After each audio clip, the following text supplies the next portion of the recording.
It was. He's not done. We're just beginning. Well, so glad to have everybody here and looking forward to a really great year with everyone. We'll go ahead and I'll do this it's a little involved history orientation, and then we'll go over some of the writing and look at the syllabus a little bit. I do have notebooks for everybody, and I also have some of the books, the textbooks that have come in.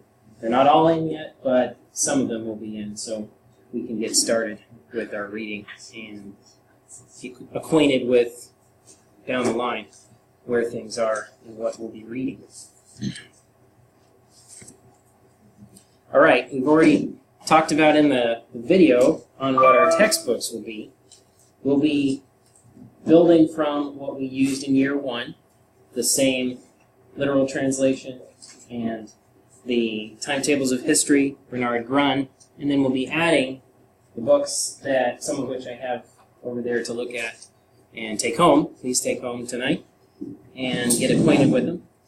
The Sources of the Western Tradition, Volume 2 and Portable Renaissance Reader will be the first sources that you read in history. And fortunately, I have both for everybody tonight, so that way you can get going on it. What we're going to be doing is each week in advance of the in-person lesson have a video with the first few slides of the lesson in that format that I'll email out, and it'll be in your inbox. It may get caught, so we may have some problems making sure everybody gets it, but that will be the plan, to go ahead and send that lesson out tonight or at latest tomorrow, so you can view. It's about this one's about a 23-minute video covering the first half of the lesson.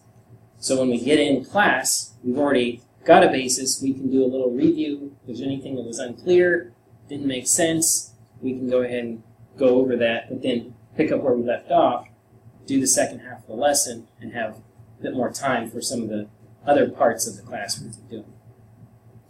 So in addition to the video, we'll be doing the readings on the weekly basis before we get into class as well. So once we get to class, we have those passages or sections we've read that we can discuss a little more, rather than after the week, after the class is done, and we're kind of playing catch-up. Hopefully that makes sense. The recommended titles, those are good to have. That's why they're recommended. I wouldn't recommend anything that I wouldn't want anybody to have. But those are good reads, as follow-ups, as more information, more things to think about. But not... Is that, when you say recommended, is that something you have to get? Is it optional? It's optional, completely optional. It's not in the textbooks that are coming or expected to have. This will just be, hey, if you want to pick these up too, then it's fine. Would that be something that you choose certain things to give them page numbers that would relate to different lessons? So, as opposed to them having the whole book. I don't know how large each of those books are, but... Right. Right. If there would be any readings from these or any books that they don't have, it would specify the page numbers, and then those would be on resources in the LMS page or portal as PDFs.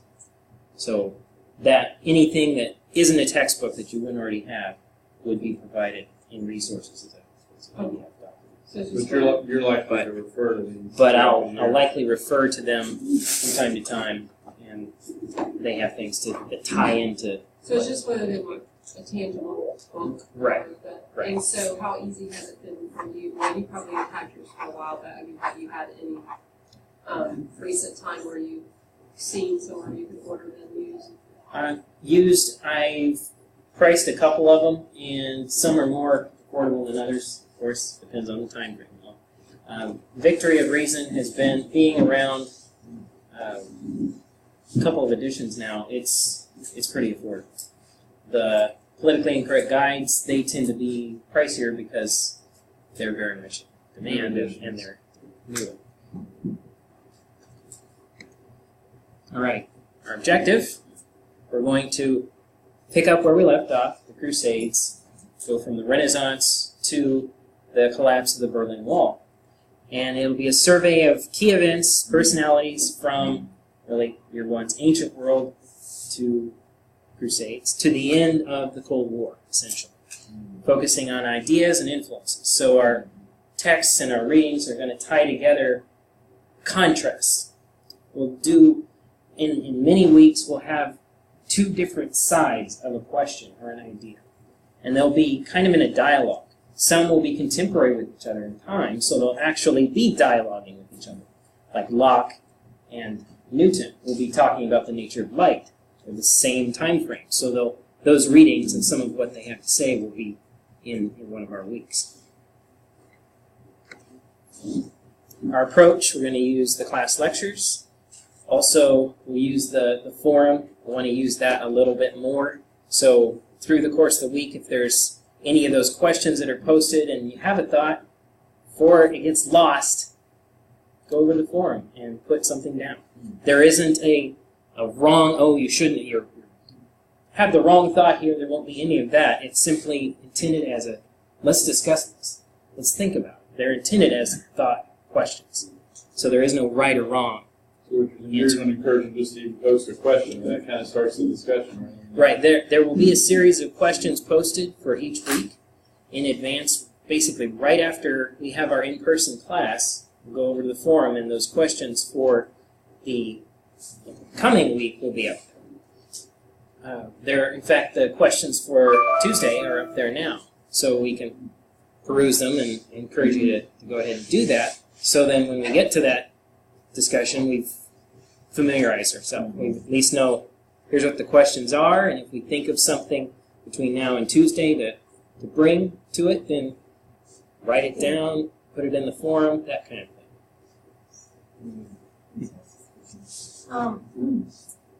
So would you say that the day that you have class is kind of like the end of the week? It's kind of the end of the week. Like capping the end of that week. Right. So okay. that's a good way to put it. It'll essentially, there's homework, video, homework being the reading and the video, and then the in-person class, and that'll kind of be the end of that week's material. It sounds like just bringing all the pieces So together. it'll in class, in person, will be more of a tie together type Yeah. of So then you're class. able to have a discussion. Right. That's what we're aiming for. Yep. Okay. That's good. Now, looking at our assignments, this at least puts it all in our minds of here's what's coming, the big three, and we'll come down through all of these, but the big three will be the book review, calling book analysis, book review, what I'm calling a genre sample, and we'll talk about what that is, and then the research paper. So those three big writings will be part of the class. Sorry. Please. Are the assignment, the papers, going to be like last time near the second half? Yep, they'll be, in fact, all the big three will be in the second half of the year. So they'll be after we come back from Christmas break, and then I think the dates are January, March, and May for the due dates on those three things. And we'll And that's all identify in all this in your syllabus, right? Right, that's all in the syllabus. In fact, the syllabus is also posted on LMS. So I encourage everybody to go get that, and then when they're making out their calendars for the year, here's what I need to be mindful of, what's coming. And really, we start working on our papers this week, because it's a case of developing our own thoughts from what we cover, what we read, what we tie together from our study. So it doesn't mean, hey, you better have that first draft by the end of the week. It simply means start thinking. As we go through and look at our topics, start thinking of what topic or topics really appeal to me. What do I want to tackle? What do I like? There's just no know in advance what's coming down the pipe, Exactly. so you know what to grab onto. Right. So it doesn't sneak up on you and you get to a week or two out before it's due and, oh yeah, I probably should. No, we want to start working as soon as we can this week. Well, the notebook is the same. We'll be having those 3 separate divisions, the timeline, the conversations we have, which tie together the forum, the conversations in class we'll have, and then the words, the terms, the places, the people. When we go through and we read, say, Mirandola. Well, who was Mirandola? What was Florence? Place names, terms that we may not know, that's what goes in that 3rd tab. And that can be a reference then to help as we continue to study, tying those things together we may not be familiar with. Might already know where Padua is, or Venice. Then it's, hey, we don't have to worry about it. But that's for our reference when we're building our notebooks. The conversation, like I said, is going to be your feedback, what you think. And again, there isn't a decisive, oh, Jonathan, you're so off base. You didn't even... Well, no, sorry, Mr. Nathan, you're so... There's no right or wrong. It's intended as a... You obviously didn't do your reading. And so that 3rd tab, again, will be a resource for all of us. It'll be different depending on what we know, what our body of familiarity with places and people and so forth is, but it's for us. And the grading will be an independent percentage. There will be open notebook tests starting in week 2. So there won't be a lot we've covered by week 2, but that builds with, we'll be doing this testing this year as a way to reinforce. Here's what we've covered. Here's where we've come.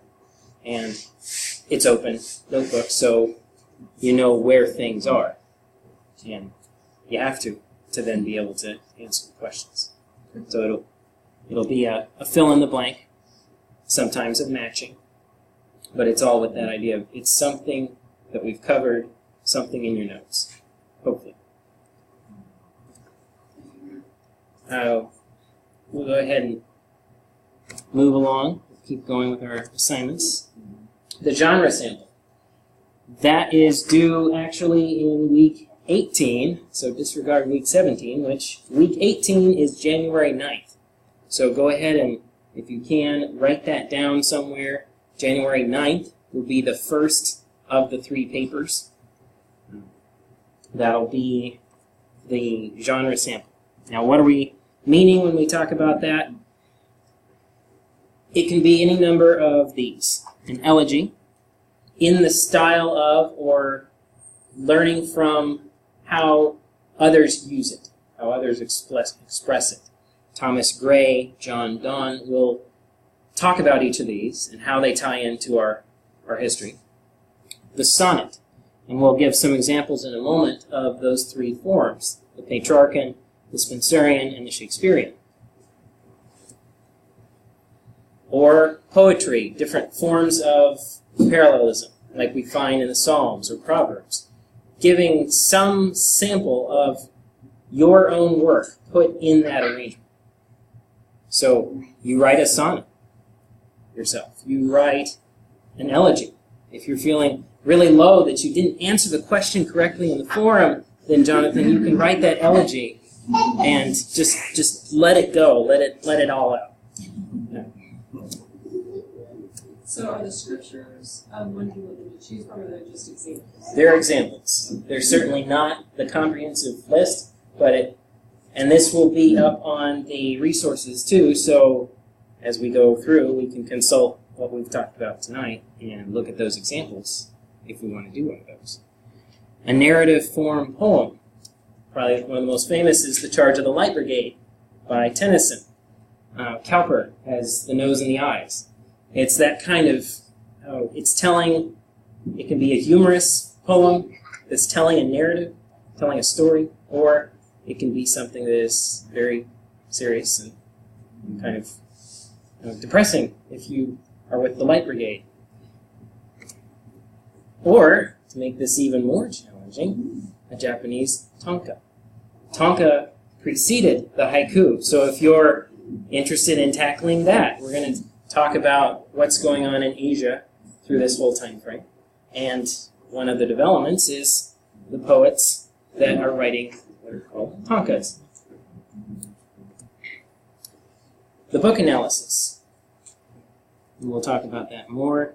The research paper and the historical speech. We will be redoing or recapping, repeating, there you go, re-something that, and there'll be a different list of selections to choose from within the chronology, the time frame that we'll be covering in class. Okay, the Petrarchan sonnet. We want to see at least a snapshot of the differences. This example is from his Canzoniere, number 4, and the Canzoniere is Petrarch's collection of sonnets. He came up with the 14-line arrangement that Spenser and Shakespeare replicated. I know Nathan is just dying to get into Shakespeare again, so we'll try to get there as quickly as we can. The arrangement essentially follows it, especially if you are an ABBA fan, you will appreciate the arrangement. A, B, B, A. Now, what isn't shown in the English translation is the rhyme. It's tough to do it when you're in a foreign language, but we'll see that in a minute. So he follows ABBA on down, and this is one of his more, you could say, spiritually minded sonnets. Petrarch was very much a man of both worlds, the medieval and the Renaissance, but he considered himself a humanist. We'll talk more about that in class. Then he throws a curveball. We leave ABBA and go to the different arrangement. Sometimes even he deviates from CD, CD, or like a curveball, he'll throw one in there that's out of place but grabs your attention. And then he ends it with a final CD arrangement. Now, in the Italian, you can start to see where the rhyme comes in. Art, magistero, hemispero, mart. You see the first and the fourth line, the next 4, and the next 3, and final 3, and so on. But that is the snapshot of what a Petrarchan sonnet will do. And so if you want to tackle one in that arrangement, then I will do all I can do. Now, the genre symbol cameras, they're only doing one out of those? Or? Right, they do one out of those. It can be the elegy, it could be a sonnet. Right. And let's see, the narrative poem. They can choose one from any of those 5. Or if you're Jonathan, you do all 5 and then just Now the Spenserian sonnet. This is number 68 from his Amoretti. Again, he took his pointers from the Italian precedent. Now, he writes in English, being English, so that makes it a little easier for us to see the rhyme. And he goes down through A, B, A, B, B, C, B, C,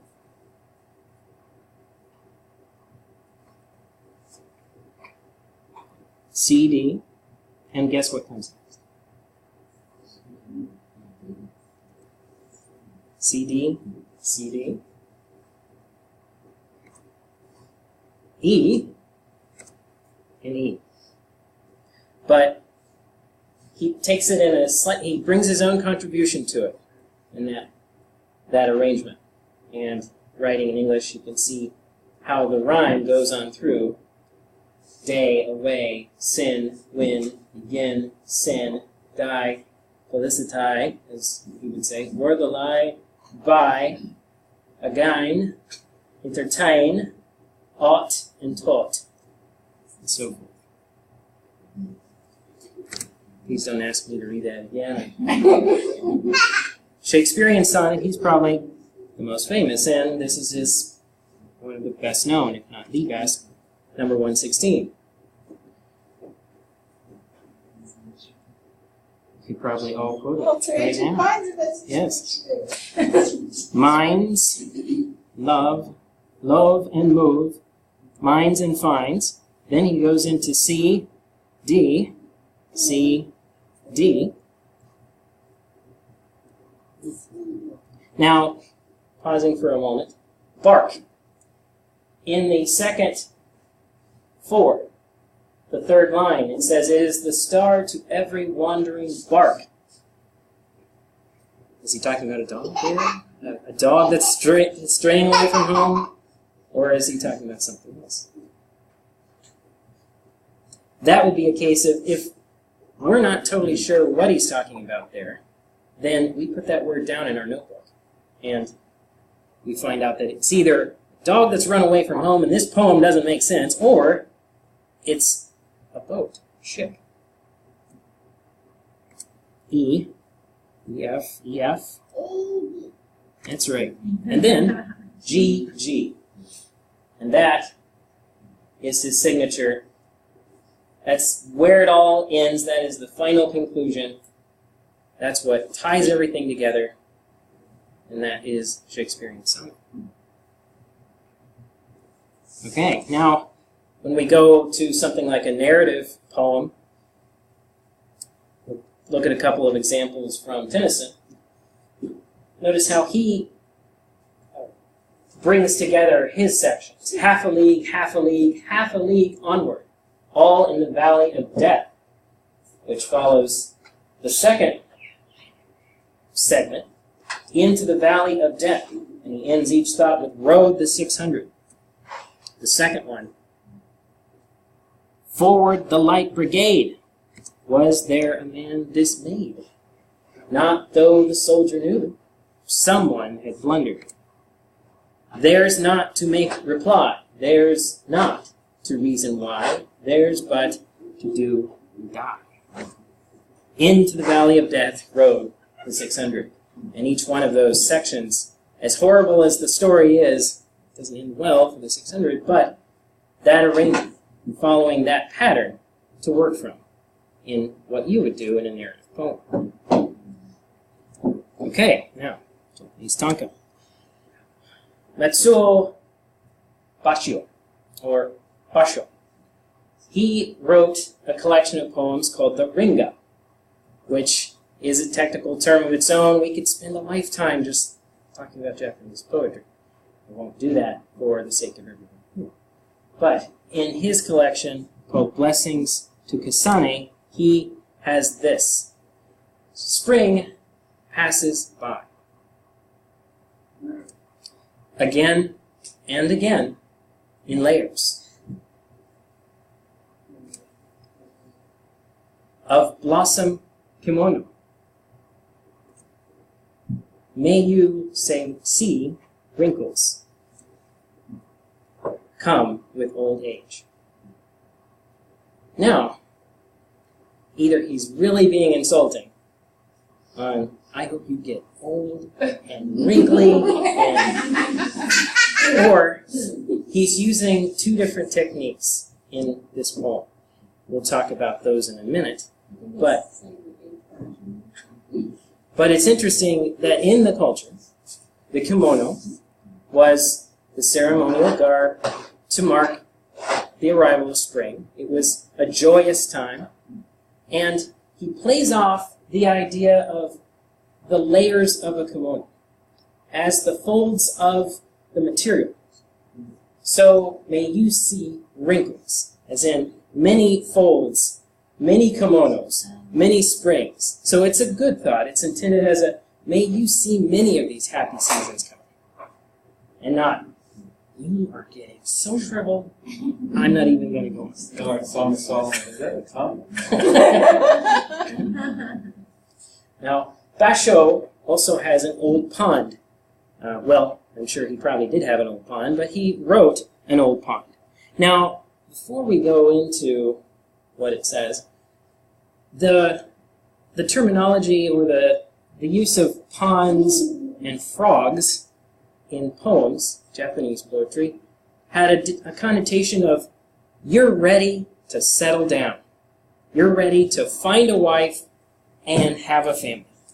So you're done with the whole thing of being a bachelor, being on your own, and you're ready to take the plunge and go find a good woman. So, with that thought in mind, Furuike ya, an old pond. Kawazu tobikomo, a frog jumps in. Okay? Now, if we were to stop there, the poet reader would say, oh, this is going to be a love poem. It's going to be so nice. It's just going to be great. He's going to do wonderful things in this. And then he says, Izu no oto, which is splash. He's effectively thrown a great big frog or rock or some projectile into the pond and made fun of the whole thing by saying, this isn't metaphorical, it's not symbolic, it's an actual frog jumping into a pond. The joke is on you. And that was the kind of individual he was. We were jumping like the frog. Two components then, as we're thinking of maybe Caitlin really wants to do a tonka. Then the two components to use would be what are called pivot words, homophones, and if we'll look at what those are, that change meaning midway through a poem. Here in the old pond, he does that in that middle line. He sets it up where it sounds like it's going one way, and then the last line takes it in a totally different way. In the first poem, he uses layers and wrinkles that are contrasted meanings, totally different meanings. But that's where the poem changes. Also, he uses pillow words, just like the idea, and those are harder to pin down because they require some familiarity with the genre. We wouldn't have necessarily known, that the idea, the thoughts of a pond and a frog had anything to do in Japanese poetry with courtship. Go find a good wife and settle down. But he pulls that idea, that terminology forward and leaves his own unique spin on it. That is what's called a pillow word. So those two, Caitlin, when you do this one, now include. Okay, the book analyses. This is the list. 17 titles. Now the ones that are in yellow are the ones that we would pick a section from. Not the entire book, just a section. And when if I had some of them here, they're very massive, so you'll be appreciative that it would just be a section, not the whole book. Even though, again... Is that set apart like that on the syllabus? I mean, is that distinguished? It is. Take a It's picture of that. It's distinguished in the syllabus. It is distinguished in the syllabus like that. But this will be an even clearer way, and this will be up in resources to go back and look through. And as you're looking at, this is what I want to be thinking of in advance of my due date, which is March 6th for this. So March 6th. I think the week is one off, but that's because of the difference in the calendar. Now, they had read have progressed all 17 readings by that week or no? By that week, we'll have covered some of them in the timeline. They won't be reading all of these. They'll be referenced. But some of these will be covered. I'd say probably about definitely a third, if not close to a half of these will be. Number 15, for instance, will be week 1. We'll be tying his book into. Now, as you think of what you want to do out of this list, I've got plenty of help I've got a library. Mary can attest to. I have a library at disposal. So these books, if you don't have them or can't find them somewhere, then ask me. And so you can be thinking of, okay, I want to start working on this, because if I am doing even one of Dante's cantos, it's not an overnight read and then, okay, I got it. I can write my paper. It takes a little bit of time to do a good job. And when did you say week 25 was? That is, it's actually going to be week 26, which is March 6th. So the genre sample we talked about is January 9th. This, the book analysis, is March 6th.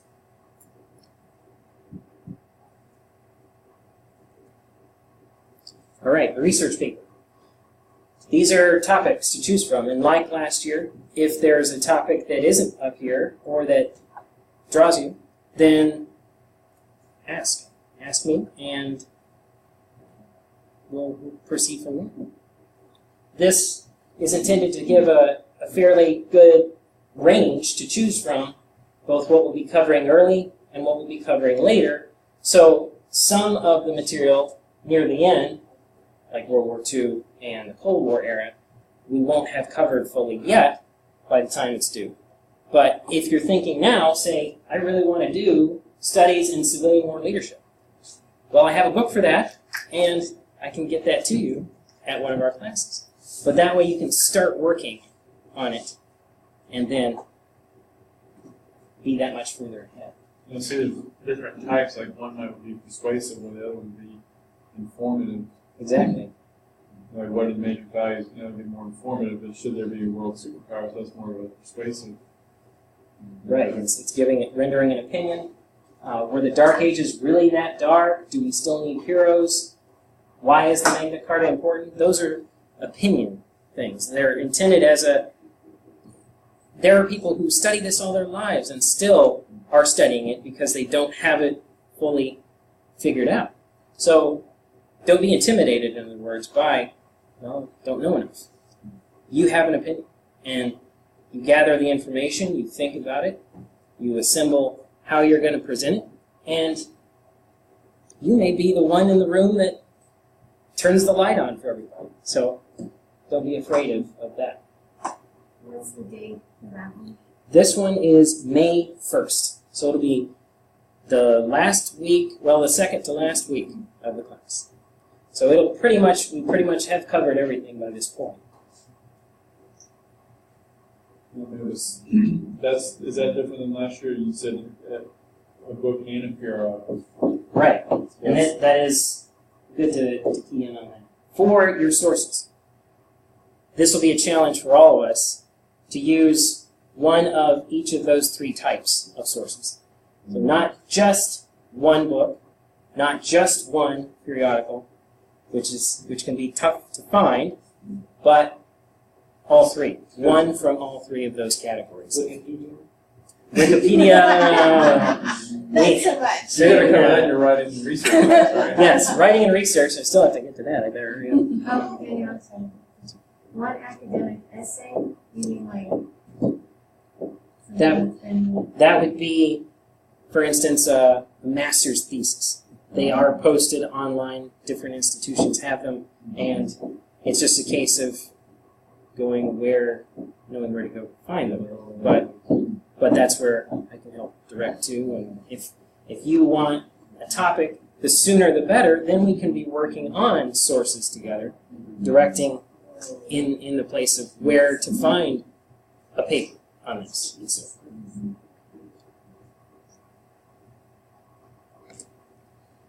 Okay, and then the historic speeches.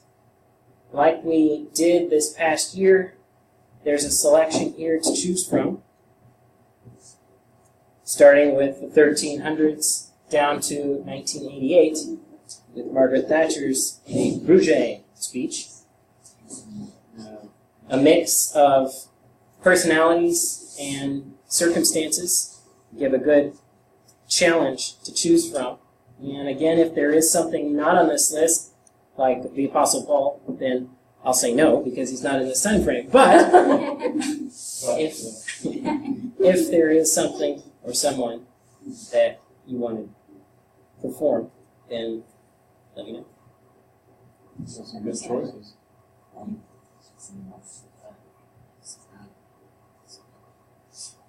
I know that Jonathan probably wants to do Queen Victoria this time, so we'll have to get In character and in costume. in character and costume. Yes. I don't know about that. We got balls around What day? there. Oh, yes. And that one will be the final week, or the final day of class. So it'll be, I think it is the 8th. I think the 8th is the day. I think so. Yeah, Wilberforce, Elizabeth the first, not the second.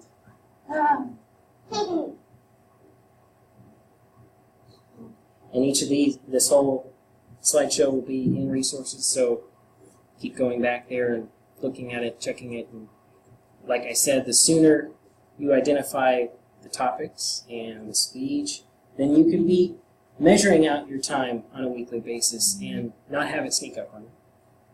And be prepared so it's distributed throughout the weeks and not, there isn't a week that, as the reading will pick up a little bit when we get further in, then you don't start getting overwhelmed by, well, I still have papers coming in. So. And all this is online. And it'll be in resources on LMS to get from there. And if you don't find it, if you have trouble finding anything, then please send me an email and I'll try to figure out what's going on with it too. I think that is it. Yeah. Still recording. Okay. Oh, yeah.